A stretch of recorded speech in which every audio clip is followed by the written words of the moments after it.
Փաստը գրում է, մեր ձևով շարժման խորհրդի համակարգող Նարեկ Կարապետյանի հարցազրույցը ամերիկյան հարթակում ցնցումների մեջ է գցել իշխանություններին։ Թերթի տեղեկություններով Թաքեր Կարլսոնի հետ նրա հարցազրույցի լուրն իմանալուց հետո ֆեյքերի պոակը մոբիլիզացրել է ամբողջ ռեսուրսը, այդ թվում սատելիտ ֆեյսբուքչիներին ու պոակի կոռացիայի տակ գտնվող տելեգրամյան ալիքները, ստերի գործարանի թողարկած կեղտոտ քարոզչությունը տիրաժավորելու համար։ Բացի ՔՊԱ-ական սազանդարներից այդ գործին է լցվել Բաղրամյան 26 տելեգրամյան ալիքը։ Հրապարակը գրում է, չնայած նոյեմբերի 1-ից ՔՊԱ-ականները սկսել են առաջադրվել 2026 թվականի ընտրությունների նախընտրական ցուցակում ընդգրկվելու համար եւ այն մեկ ամիս կձգվի, սակայն մեկնարկից մեկ շաբաթ անց տեխնացուների մեծ հոսք չի նկատվում։ Առաջադրումների մասին թերթին հստակ թիվ չեն ասել, սակայն փոխանցել են, որ ՔՊ-ում այժմ ակտիվ ճշգրտումների փուլ է։ Շարքայինները վերևներից փորձում են հասկանալ, որքան է իրենց շանսը։ Իմաստունի առաջադրվել, թե ամեն բան կանխորոշված է եւ սա ձևական փուլ է, ընդգրկվելու են նրանք, ում Փաշինյանն է ուզում։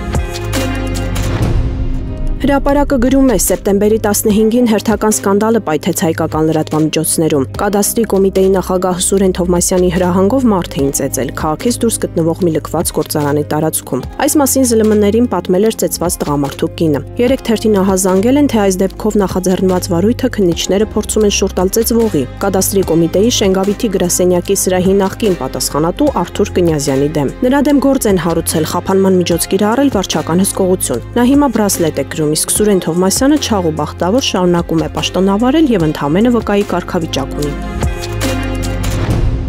Փաստի աղբյուրները փոխանցել են, որ տեղի ՔՊԱ-ականները հորդորում են Արմավիրի մարզպետին եւ ՔՊ-ի ցուցակը գլխավորող Արգիշտի Մեխակյանին համոզել Նիկոլ Փաշինյանին, որ նա հանկարծ նախընտրական այս շրջանում Էջմիածնի կողմերը չերևա։ Ավելի ստույգ նախընտրական գործընթացներին չխառնվի։ Բանն այն է, որ տեղի ՔՊԱ-ականները մտավախություն ունեն, թե հաշվի առնելով ամբողջ երկրում, այդ թվում վաղարշաբաթ խոշորացված համայնքի բնակավայրերում ՔՊ-ի խայտառակ ցածր վարկանիշն ու առաջիկայում պարտվելու առարկայական հեռանկարը, Նիկոլ Փաշինյանը կարող է մտքով անցկացնել ու սովորության համաձայն բեռը վերցնել իր ուսերին եւ վիճակը փրկելու համար անձամբ այցելել Էջմիածին, նույնիսկ հանրահավաք անել։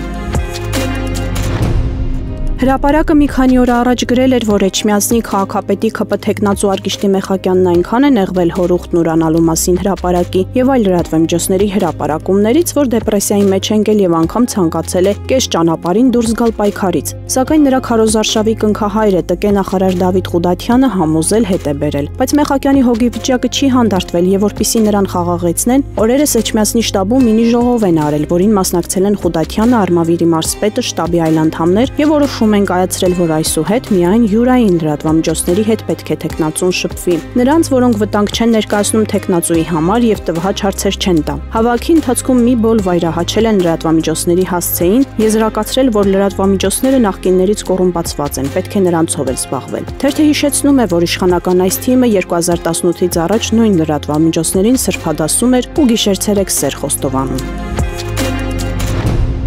Ժողովուրդը գրում է, էկոնոմիկայի նախարար Գևորգ Պապոյանը նախօրեին գիշերվա ցրտին գնացել էր Այրում կայարան իր խոսքերով պատմական իրադարձությունն ավետելու։ Նա այնքան ոգևորվեց, որ հայտնվեց միջազգային սկանդալում։ Բանն այն է, որ ՌԴ փոխվարչապետ Ալեքսեյ Օվերչուկը ավելի վաղ հայտնել էր, որ Մոսկվան եւ Բաքուն համաձայնության են եկել ռուսական բեռների տարանցման հարցում եւ առաջիկայում Հայաստան կուղարկվի եւս 132 վագոն ցորեն, դարձյալ Ադրբեջանի տարածքով։ Ադրբեջանի նախագահ Իլհամ Ալիևը եւս Ղազախստանում հայտարարել էր, որ Բաքուն վերացնում է հայկական բեռների տարանցման սահմանափակումը։ Սակայն ՀՀ էկոնոմիկայի նախարար Գևորգ Պապոյանը կանգնելով գնացքի վագոնների ֆոնին հայտարարել էր, թե սա օգոստոսի 8-ի Թրամփի ուղու տրամաբանական շարունակությունն է։